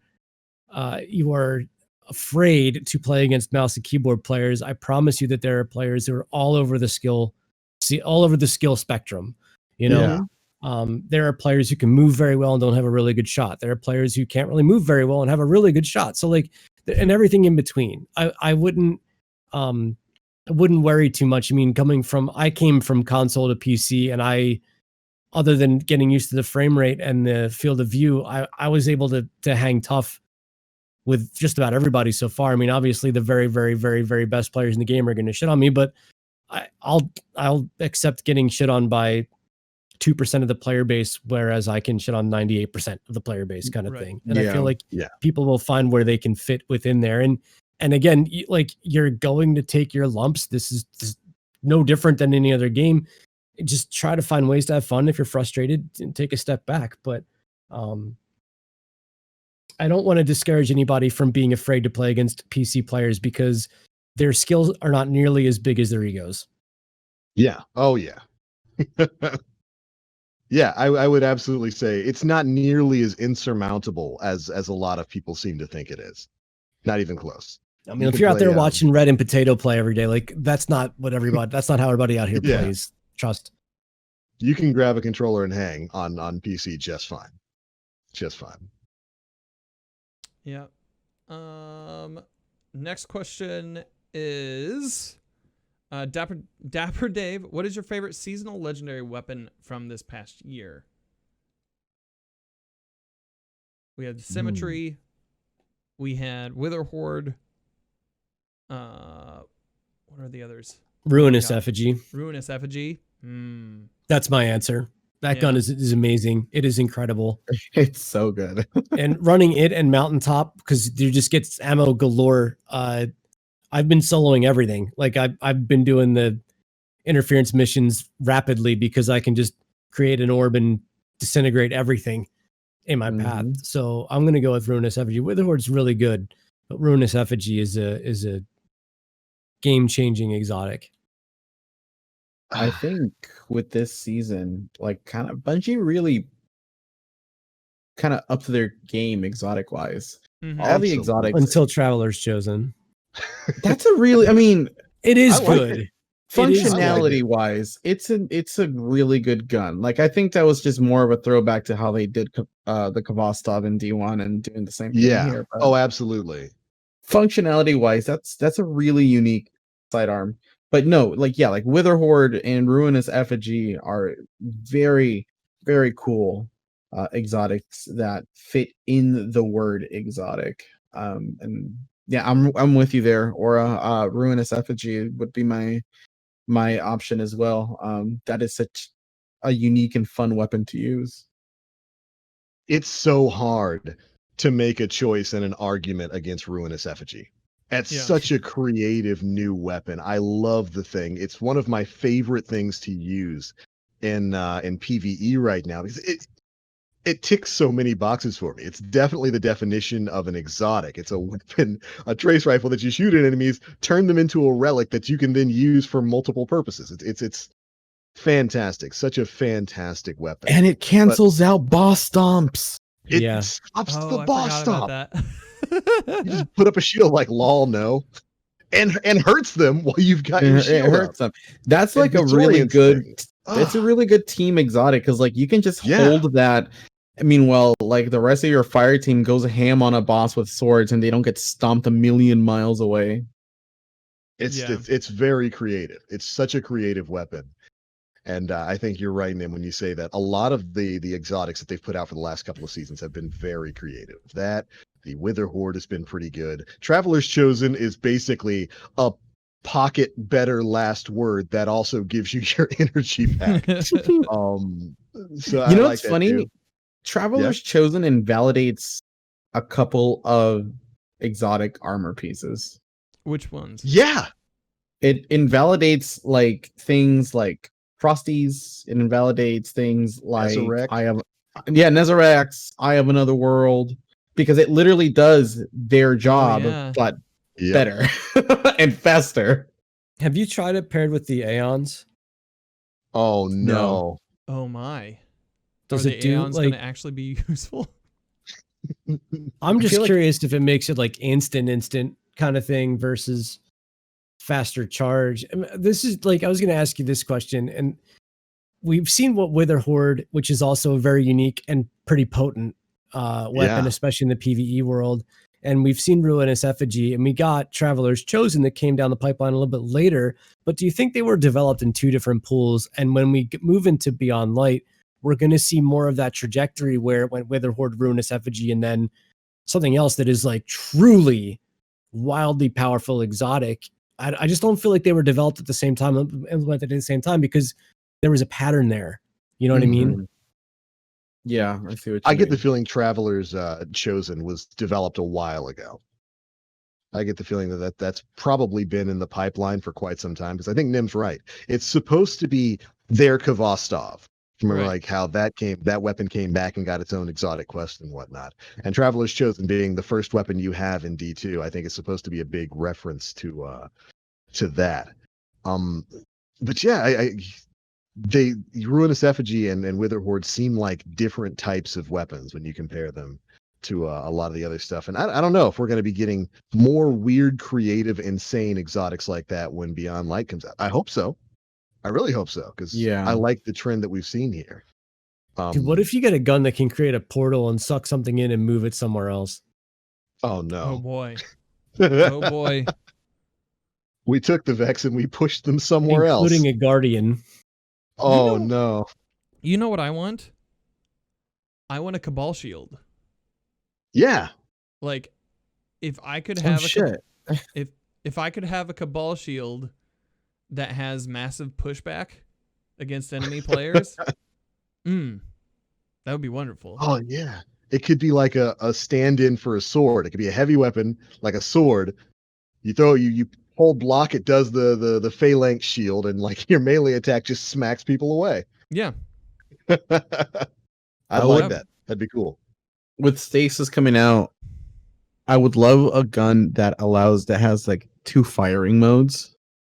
One that would freeze enemies and then sucks them in, so you can then shoot them out as like shards.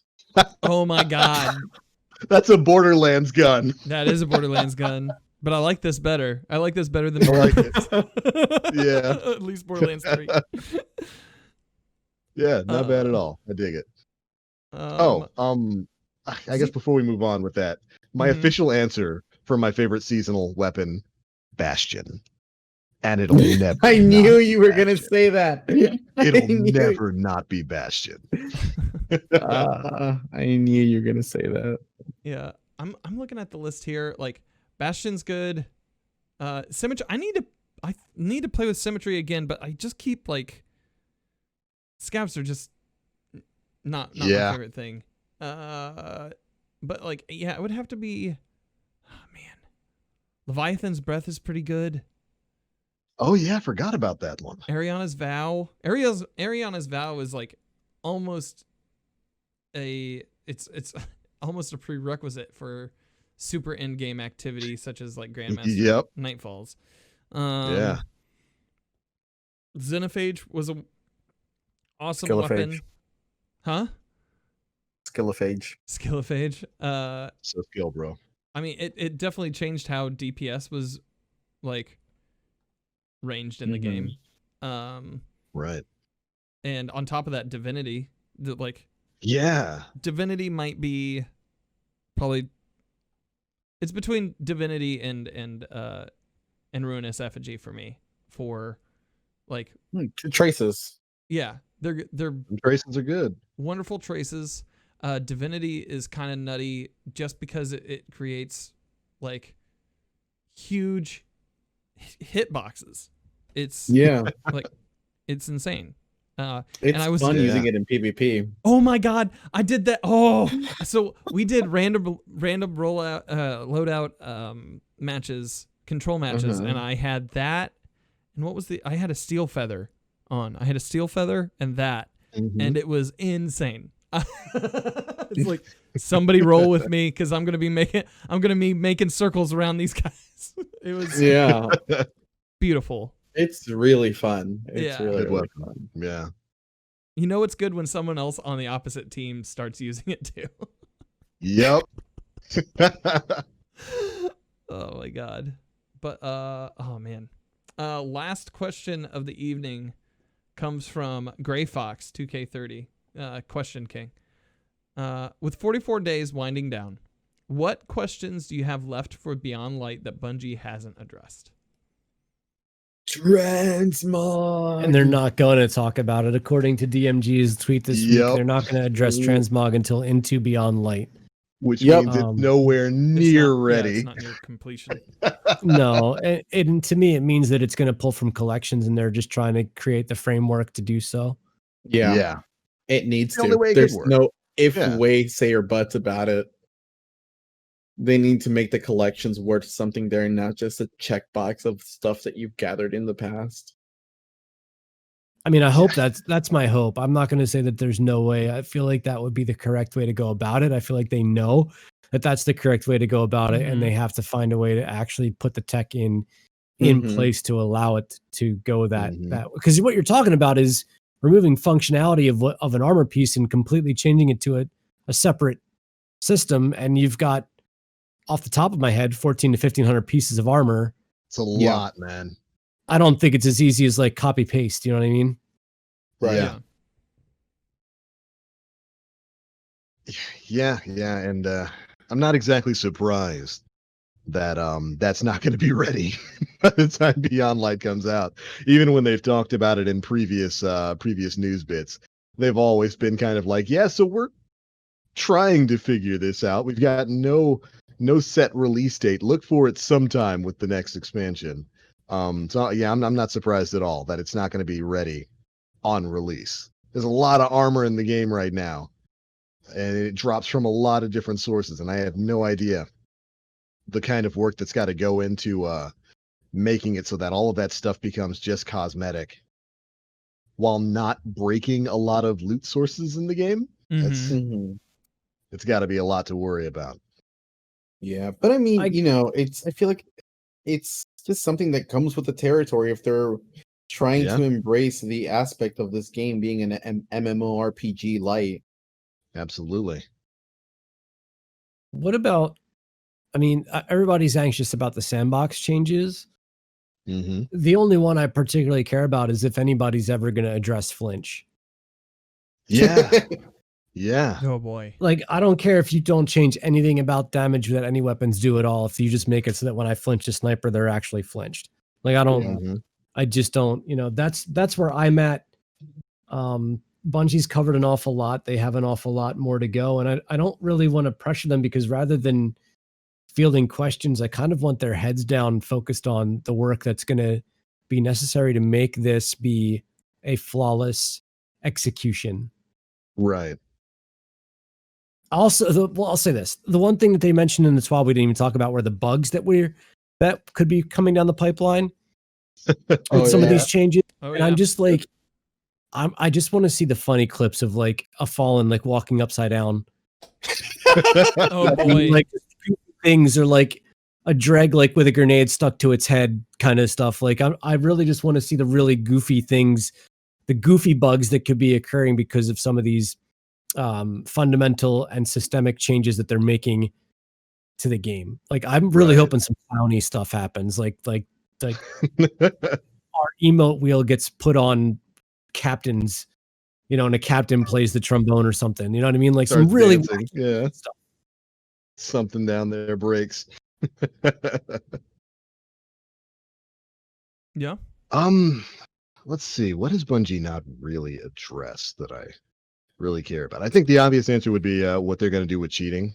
I would love to love to hear how they're planning on kind of addressing some of those issues, since that's one of the most prevalent problems, at least on PC, right now. But I'll say something that I have been waiting for them to make an update to since this game came out on PC. Can I please use game capture to live stream this now rather than window capture? Because obviously you said you did it for security purposes. That didn't work. So can I get access to EXE so I can use game capture on OBS now? Please. That's right. I forgot that was a thing. Yeah, then I'm a little sick of using display and window capture, which is way more resource intensive than just hooking into the game EXE. True. Maybe that's just a 1% thing, though. Yeah. I would like to see what they do with the guided game system. Yeah.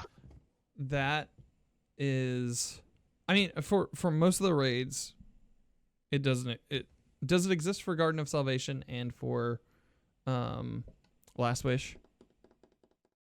The guided game system. Mm-hmm. Okay. Do you think they'll just do away with it? I would hope that they just do away with it, and either that or improve it. Instead of that, just add like. How much easier could it be? Like you just click a menu button to opt in. Yeah. And just nobody does, like whether it's groups of 5 that don't or it's individuals that don't. Like I don't know what Bungie could do to make it a more streamlined process when it's an actual menu selection that nobody exercises. If it allowed you to play the game while you were waiting for stuff, because that is a huge that's a huge barrier. Like I know when we were doing it, when we were the clan, when I'd have 5 people together from my clan to run it, it was easy. I mean, you maybe waited 5 minutes for somebody to click, right? But on the other side of that token, it was 30, 40 minutes. Right? So yeah, that's what I heard. They could also put more loot behind it. If they put designated gear sets, they had an emblem. They had an emblem for it. I think for each of the raids, they have one, right? But if they had gear sets that were specific to your clan, I've said this before in the past, I'm going to say it again. If they had gear sets that were specific to clan, so it was a separate gear set entirely that was maybe built around playing with a teammate and took some of those Aeon Swift capabilities with it. If you had a set like that, if you had a shader based on what you pick color-wise from your clan banner, and include that into the pool, incentivize it with loot, you'd have more people doing stuff like that. Yeah. Gives people a reason to engage in the system. Mm-hmm. Because it's it was a fine, it wasn't fine. It was okay, but they've never revisited it. They've never come back and been like, hey, so this is what that experiment's been about. That experiment has been going on for 4 years, or 3 years, 4 years now. Yeah. Yeah. It's one of those things that just kind of exists there until it doesn't, Crucible Labs. Right. Oh, right. That was a thing. Yeah. I would hope that they would just remove it rather than to let it limp on, because I don't know anybody who uses that system anymore.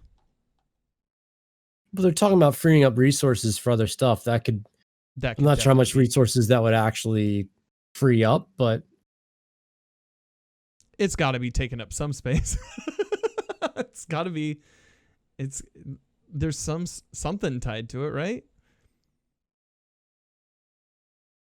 Yeah. I don't know, some sort of system. I mean, it's obvious something needs to be done with the system, because right now it's just kind of sitting there. Kind of there. Yeah. Gray Fox, I tried to use it once, and man, it was an hour before I got anyone, so I gave up. And you can't play during that time. Yeah, you can't play. I think if at this point, if you're gonna try, just go for matchmaking and raids. Other MMOs do it. Basically, every MMO that I play does matchmaking, completely randomized matchmaking for raids if you don't have a full party when you go in. Either lean one way or the other, because the guided game system as it is right now is, well, not a system. I don't know, man. I don't know, dude. There's people who still don't know that you got to charge the ball in the corrupted. I wouldn't trust raid matchmaking with people like that. Yeah, that's very true. Believe me, you get some foreheads in MMOs too. But obviously, the system as it is now, isn't one. No, not at all. Hopefully, they make some kind of announcement about that soon. Yeah. So, but other than that wraps up the questions for the evening. Well, all right, there we go. I do believe that brings us to the end of episode 255 of the Planet Destiny podcast. I've enjoyed this one, guys. This has been a lot of fun. I think we covered a lot of ground on this one and got a lot of good topics in there. I wasn't expecting to have a next-gen PS5 and Xbox Series X conversation tonight, but I'm glad we did because it was good. I think we talked about a lot of the big things going on right now. So, well done. A round of applause for all of you, gentlemen. Good job. Good job, us. Self-praise is the best type of praise. Before we get on out of here for tonight and release everyone, of course, we do like to give our hosts a chance to tell everybody where they can be found and what they've got going on. Starting off with Aura. How you been, man? You been all right? Yeah, you can catch me at twitch.tv/Aura maybe, and Aura, and then maybe you can catch me there. And twitter.com/evilaura3VIL_AURA. I'm around. I'm chilling. I'm playing video games. Right on. Good stuff there. Nim, what about you, man? How you been? I'm here. You can catch me over on Twitter because, as you guys have noticed today, I've dropped multiple times and it's annoying. That's really why I haven't really streamed, because my internet is just not great. So yeah, if you want to talk to me on Twitter, twitter.com/nemplays. You got to win those ISP 1v1s, man. Bro, I'm tired. I don't care. I'm moving to Texas next year. Right Just I'm moving to Texas next year. I'm hoping that I can get some fiber or something. That's my dog. Texas is a great state. I love Texas. I've visited there many times. I love the state of Texas. That is encouraging to hear because I haven't been too excited about it, but it's a good place.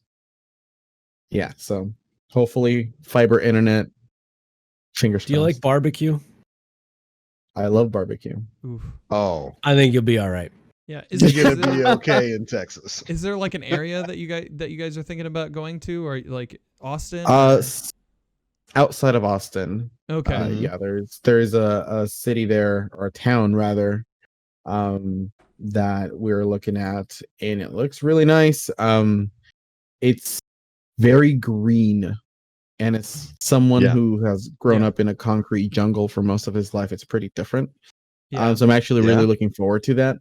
Yeah. Yeah, it looks really nice. You'll be very close to a lot of tech companies, a lot of gaming companies too. Right. Because I know that's a lot of people in the community too. Mm-hmm. A lot of people in our we got Pyro Gaming, Abantas are they're all in Texas. Mm-hmm. Plus, it's a college town. That's always fun. You could go to shows and stuff. Oh yeah, there's all kinds of entertainment in college towns. They congregate there. And the biggest benefit, you're leaving California. Yay! That is my main victory, and that's what I'm trying to focus on. Because the other night it was about 11 something at night, right? I'm chilling in bed. Mm-hmm. I'm trying to catch some sleep for work. And then within a matter of it was just in 2 seconds, just pop, just one right after the other. Yeah. I feel shaking, and then my phone goes off with a Google Shake alert, and all of a sudden it's a 4.6 earthquake, and I'm in bed now having a panic attack and anxiety because I hate those things. And I'm just this is what I'm leaving. This is what I'm leaving. Just one more year. One more year. The only thing that you have to worry about with Texas is them wanting to secede from the Union every 3 years. every 3 or so years. Yeah, they go through a little they go through a little rally there, but I think the benefits outweigh the cost of secession. Well, sometimes secession. Yeah. All in good. Right on, jest. man. Congratulations. Oh, Yeah. it's a wonderful place. I love it. All right, what about you, Dan? Are you moving to Texas? No, I'm not moving to Texas. I am. So this, you can find me on Twitter and Instagram at Danfinity, where the eyes are L's. You can also find me on Twitch 3 days a week, twitch.tv/Danfinity, where I will be going on my quest to continue trying to get 100 anarchies for people around the community. This past week celebrated my 34th birthday, ate a bunch of key lime pie, and it's been a pretty great week. Aura came by and was very generous in chat. Thank you, sir. And yeah, it's been pretty awesome. Been overall. This week I have off, so I'm going to try to continue working on a YouTube video that I might look at and be like, maybe this shouldn't go up. Welcome to the life of a YouTuber. Thank you. And a very, very happy birthday for our beloved Danfinity here. So happy to have you on board, man. I'm glad. Dan. Yes, sir. What? Dan. What? You're cute. Thank you. I got a haircut on Thursday. Looking good. I know. Of course, my name is The Black Link. You can find me pretty much everywhere on the internet. Twitch, Twitter, YouTube, all at The Black Link. News! Finally got back with the insurance claim adjuster. Looks like we might have liftoff this week. I might finally be getting my office space put back together. So we might be getting back to regular streams within the next couple of days. And that means my face will be back on camera next week. Woo! When I'm back in my own personal space. So that'll be nice. Very much looking forward to that. As for live streams, probably going to be the same as last week. Not really going to have much time for that until we get things fixed and put back together. But we've got a Monster Hunter World update coming soon that I will be live streaming a lot of. The final free update with the final monster. Is that when? This week, Nem. It is, as I recall, it is this week. Big Daddy Fatty coming in. Bro, I haven't even taken down a Latreon. You will be dragged, kicking and screaming through every bit of content that there is, Nimothy. I got you. I got you. Wait, when is the Halloween thing? In Destiny or in Monster Hunter? In Monster Hunter, because I need that layered armor set. If it's this week, then it'll be on Thursday night. That's when we'll be starting. Okay, because I forgot about it, and now you mentioned, I kind of panicked, and I need it. So just good to know. It hasn't happened yet. You haven't missed anything. But right on. So that's all the usual stuff, and news videos will be up on the Planet Destiny YouTube channel at youtube.com/Planet Destiny. All right, everybody, that is it for episode 255 of the Planet Destiny podcast, your guide to this week in Destiny. Hope you all enjoyed as much as we did. We'll catch you all next week. Bye, everybody.